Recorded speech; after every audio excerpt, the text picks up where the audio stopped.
চট্টগ্রামের বাঁশখালী উপজেলার কালীপুর ইউনিয়নের ২ নম্বর ওয়ার্ডের লস্করপাড়া সড়ক দীর্ঘদিন ধরে সংস্কারের অভাবে বেহাল অবস্থায় পড়ে থাকায় এলাকাবাসীর দুর্ভোগ চরম আকার ধারণ করেছে।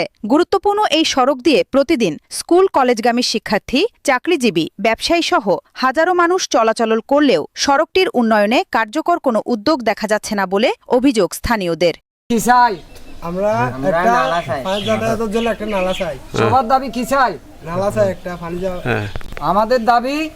সরেজমিনে দেখা যায় সড়কের বিভিন্ন স্থানে বড় বড় খানাখন্দ সৃষ্টি হয়েছে। সামান্য বৃষ্টিতেই এসব গর্তে পানি জমে ছোট ছোট জলাশয়ের সৃষ্টি হয়। ফলে পথচারী ও যানবাহন চালকদের চলাচলে চরম ভোগান্তি পোহাতে হচ্ছে। বিশেষ করে মোটরসাইকেল, সিএনজি ও রিকশা চালকদের জীবনের ঝুঁকি নিয়ে চলাচল করতে হচ্ছে। প্রায়ই ছোট বড় দুর্ঘটনার ঘটনাও ঘটছে বলে জানিয়েছেন স্থানীয়রা। এলাকাবাসীর অভিযোগ, বহুবার সংশ্লিষ্ট কর্তৃপক্ষের দৃষ্টি আকর্ষণ করা হলেও এখন পর্যন্ত সড়কটির স্থায়ী সংস্কারের কোনো কার্যকর পদক্ষেপ নেওয়া হয়নি। বর্ষা মৌসুম শুরু হওয়ায় পরিস্থিতি আরও ভয়াবহ হয়ে উঠেছে। এতে জনমনে ক্ষোভ ও হতাশা বাড়ছে। স্থানীয় বাসিন্দারা দ্রুত সড়কটি সংস্কার করে জনদুর্ভোগ লাঘবে সংশ্লিষ্ট কর্তৃপক্ষের জরুরি হস্তক্ষেপ কামনা করেছেন। আসসালামু আলাইকুম।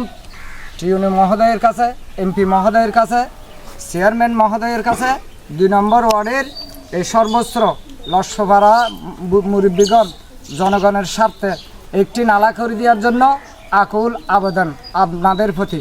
এই নালাটা করে দিলে মানুষ এই যে একটা ডেলিভারি রোগীর জন্য এখানে গাড়ি আসে না, বাল বাচ্চারা স্কুলে যেতে পারতেছে না, সাধারণ মানুষ ভুক্তভোগী কষ্ট হচ্ছে, খুবই কষ্ট হচ্ছে। এই নালাটা যদি করে দেয় টিউনো মহোদয়ের কাছে, এমপি মহোদয়ের কাছে আমরা চিরকৃতজ্ঞতা থাকবো।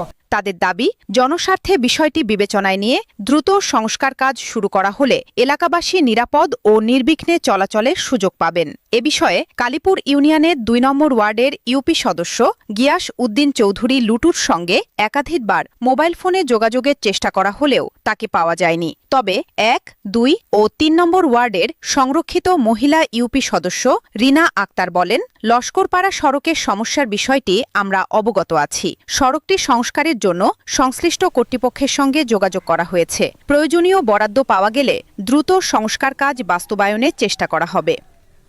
News desk, Chittagong.